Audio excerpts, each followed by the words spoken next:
In the headlines, the official opening for this year's Independence celebrations is scheduled for Saturday. No damage reported following a 5.6 magnitude earthquake to the southeast of Dominica on Friday. And CARICOM leaders gauge progress on efforts to combat non-communicable diseases in the region. I am Andrea Lee with the Channel 5 News. Back with the details after this.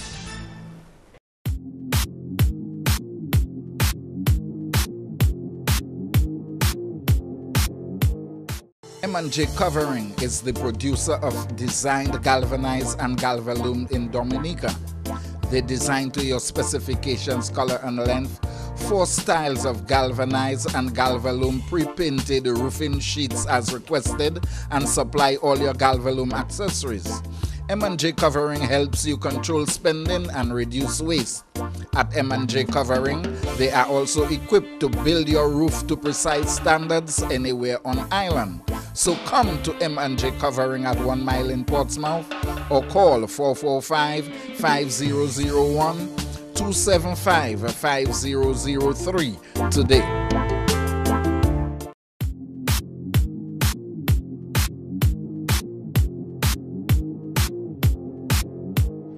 Thank you for staying with us. First up, the official opening of this year's Independence celebrations is scheduled to take place this weekend. The formal opening takes on special significance as the country celebrates its 40th anniversary of independence this year. That ceremony is scheduled for Saturday at 5 o'clock at the Windsor Park Sports Stadium. There is also the annual Titiwi Festival in Layu. The event begins with a church service at the Methodist Church on Sunday morning. Also this weekend, a cultural festival in Granby at the courtyard at the Pierre Charles Secondary School. Meantime, top local artists have collaborated on the official 2018 reunion song. Take a listen to the chorus of the song as performed by Michael Henderson, Denison Dice Joseph, Chester Lita, Derek Hunter St. Rose, Marsha Laura and Kay Stevens, Mr. Guada.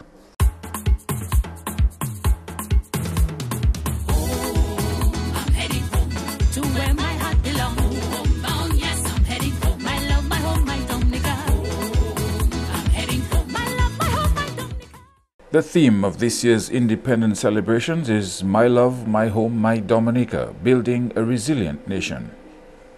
In other top stories, Dominicans breathed a sigh of relief on Thursday night after they realized that the island had escaped a direct hit from Tropical Storm Kirk. Tropical Storm Kirk was expected to pack 50 miles per hour winds and produce significant rainfall. While Dominica escaped the brunt of the storm, Barbados and St. Lucia were not so lucky. Heavy showers and thunderstorms spread across Barbados with reports of flooding. Authorities in Barbados said they helped rescue several people from a flooded home. At about 8:30 p.m., Kirk made landfall on St. Lucia, where a school had been cancelled. It triggered power outages before it moved into the Caribbean Sea. While children had been told to stay home from school due to this week's threat of Tropical Storm Kirk, the Ministry of Education continues on its mission to repair schools affected by last year's Hurricane Maria. Permanent Secretary in the Ministry of Education, Chandler Hyacinth, says though restoring school plants is a mammoth task, it is a chance to do things better this time around. So far, the Paybush Primary and Savonpai Primary Schools have been fully renovated by friendly international agencies and handed over to the government and people of Dominica, and other school structures are nearing completion. We have the Woodford Hill Primary School, which works there was led by emergency architects. They were the ones who did the works at Ben's Primary School, and they are also doing works at Penville ECD Early Childhood Facility and Ben's Early Childhood Facility. We have San Sauver Primary School, works there supported by the BNTF. We have another organization from Guadeloupe, CORECA. They have contributed to the roof works at Clifton Primary School and at Monjon Primary School. Those works are ongoing. Those works are to be supplemented by the government of Dominica. Works at Celebia, Atkinson, Castle Bruce, Concord Primary Schools and the Lighthouse Christian Academy are also nearing completion. The Canadian government has contributed $9 million towards the rehabilitation of 5 schools. The ministry also plans on hiring an engineer and a project officer for upcoming school renovation projects in the near future.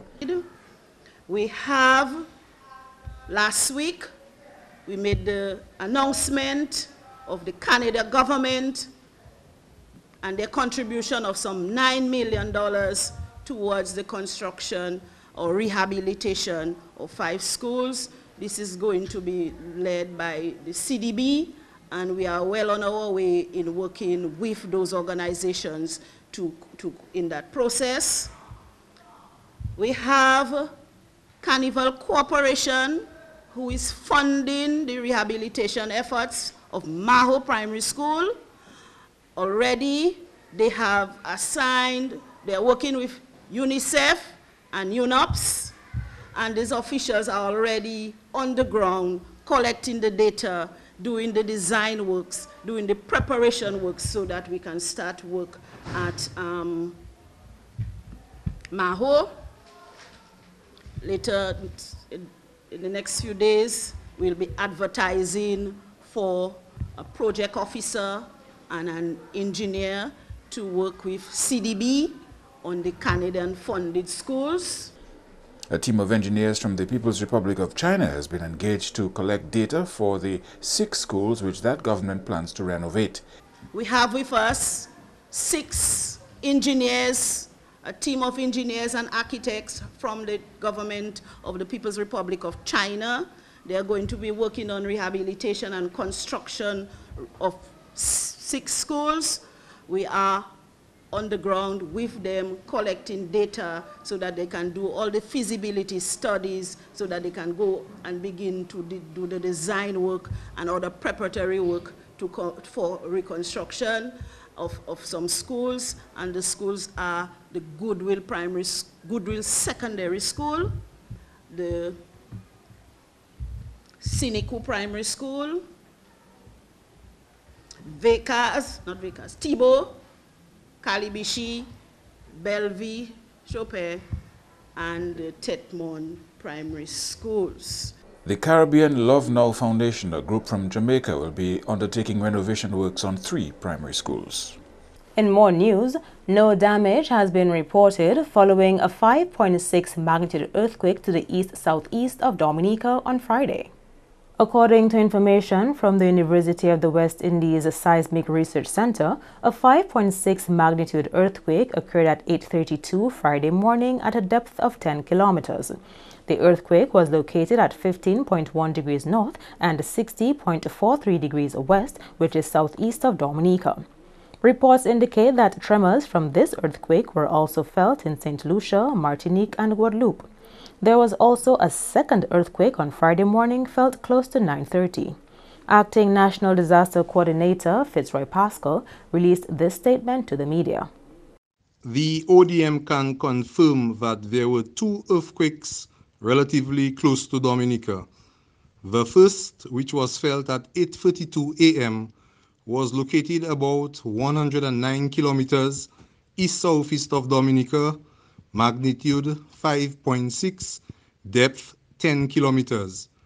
The second occurred at 9:27 a.m. and was located 129 kilometers east-southeast of Dominica, magnitude 4.2, depth 10 kilometers. There has not been any reports of damage so far. There have been no reports of damage from the other countries affected by Friday's earthquakes. You are watching the Channel 5 News. Stay tuned for more after the break.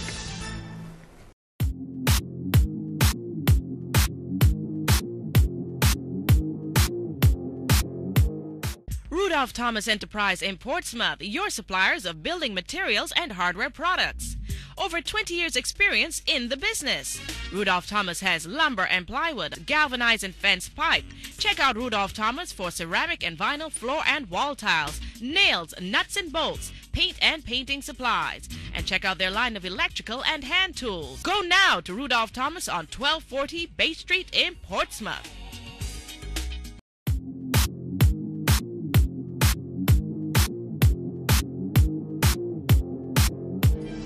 Welcome back.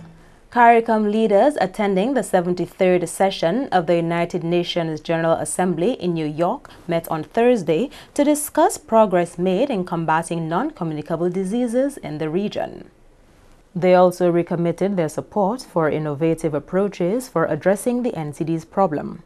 Thursday morning's breakfast meeting also doubled as a celebratory event to mark the 11th anniversary of the signing of the 2007 Port of Spain Declaration on Non-Communicable Diseases, NCDs. Signed by the prime ministers of CARICOM countries, the declaration highlighted the gravity of the regional epidemic of these conditions on member states. Thursday's meeting was chaired by Prime Minister of St. Kitts and Nevis. CARICOM Secretary General Ambassador Erwin LaRocque, the Prime Minister of Jamaica, the Honorable Andrew Holness, Prime Minister of St. Vincent and the Grenadines, Dr. the Honorable Ralph Gonsalves, as well as Barbados's Prime Minister Mia Mottley were also in attendance. Local credit unions are positioning themselves to play a greater role in this post-Maria era. Manager of the Dominica Cooperative Societies League Limited, Phoenix Belfield, made the remarks earlier this week. Belfield says current trends demand that credit unions remain flexible and develop relevant systems to better serve the people. For us in the movement, it's a special period in our existence. The need for national development and to increase the role that we play as credit union in the post-Maria era. For us, it involves increasing the livelihoods of our members, improving financial access and financial inclusion, the development of a nimble, efficient, and resilient system of operation, whilst at the same time playing an important part in financial stability and governance of our credit unions. And because of the fierce urgency of now, the importance of the roles that the credit union play cannot be overstated.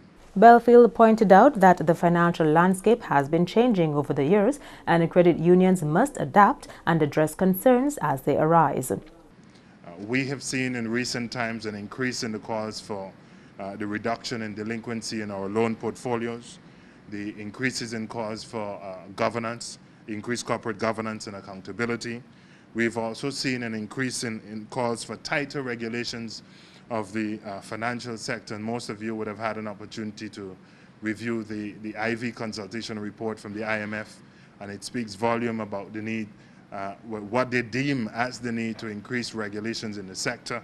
And these are things that the credit union movement, and not only the credit union movement, but also all of the financial institutions in Dominica will have to, at some point in time, have to address these concerns. So for us, we see it as a matter of urgency, we see it as a matter of need, that we not only address them, but address them in a matter that is systematic, that address them in a matter that is coherent with our strategic plan. Belfield was speaking ahead of the Strategic Empowerment Workshop facilitated by a delegation from the World Council of Credit Unions, WOCU. President of the Dominica Council on Aging has raised the concern about senior citizens still living in shelters 1 year after Hurricane Maria. Gloria Shillingford touched on that issue along with others which affect seniors at the DCOA's 23rd Annual General Meeting on Wednesday. She says these challenges threaten to undo government's interventions meant to transform the lives of seniors in this country. As a young nation, we are still faced with multitudes of challenges and social ills that threaten the gains of our government, chief among them the abuse of the elderly. And we can never forget, and will never forget, and will always remember 18th of September 2017 as we worked to face the devastation of Hurricane Maria, and as many of our elderlies had to be secured in shelters. Some seniors lost their lives during or after Maria, while others were displaced. Others are ill-treated by their families and cast aside. Therefore, we need to work together as government, civil society, non-governmental organizations, and the many other social groups in order to overcome these challenges. After a disaster Our elderlies need to socialize. Some of that we saw on Sunday 23rd at St. Joseph. Shillingford believes older citizens must be seen and heard and be given more opportunities to enjoy life. For all they have achieved throughout life and for all they continue to accomplish, we owe older citizens our thanks and a heartfelt salute. We can best demonstrate our gratitude and esteem by making sure that our communities are good places in which to mature and grow older. Places in which older people can participate to the fullest and can find encouragement, acceptance, assistance, and services they need to continue to lead lives of independence and dignity.